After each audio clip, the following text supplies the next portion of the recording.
তুমি ঠিক কথা বলে ঠিক করো, পয়সাও নিয়েছে আমার থেকে, সব পয়সা নিয়েছে আমার থেকে। 1 টাকা 2 টাকা না, প্রথম স্টার্টিং করালো 3,000 টাকা নিলাম, তারপর 2,000 টাকা নিলাম, আবার 4,000 টাকা নিলাম, আবার আজকে আবার 2,000 টাকা নিলাম, তারপরে আবার মানে 24,600 কথা বললো, আর তাতেও রাজি হয়ে গেছে। সকালে কখন ভর্তি করেছিল? সকালে তো মানে 11:30টার সময়। তারপর থেকে বলো। তারপর তো কোনো কিছু না, তারপর তো এমনি ঠিক আছে। টাকা কে নিয়েছে? টাকা কে নিয়েছে? টাকা নিয়ে যায় এরাই, কারা? এই যে যারা অফিসার থাকে, যারা এখানে বসে, তাই আমরা ওয়ার্ককে ঠিক করবো।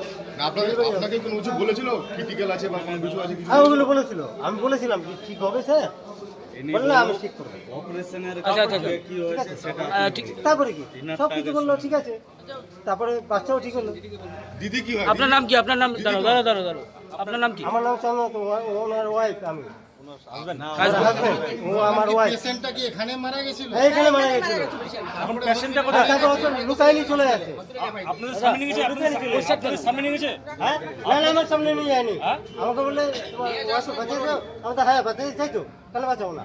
তো যখন নিয়ে যায় তো তখন আমাকে বলে নাই, চুপচাপ আমি দেখলাম যে আমি দেখতে কি ব্যাপার এরকম হচ্ছে কেন। পেশেন্টটা কি নিয়ে আসলেন এখানে? এখানে ভর্তি কি নিয়ে করছিলেন? আরে আমার তো ডেলিভারি জন্য কি কারণ?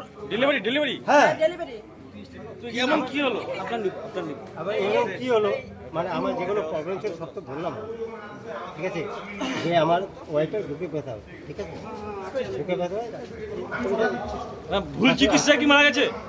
সে বলছি আমি। আচ্ছা ঠিক আছে দাঁড়ান।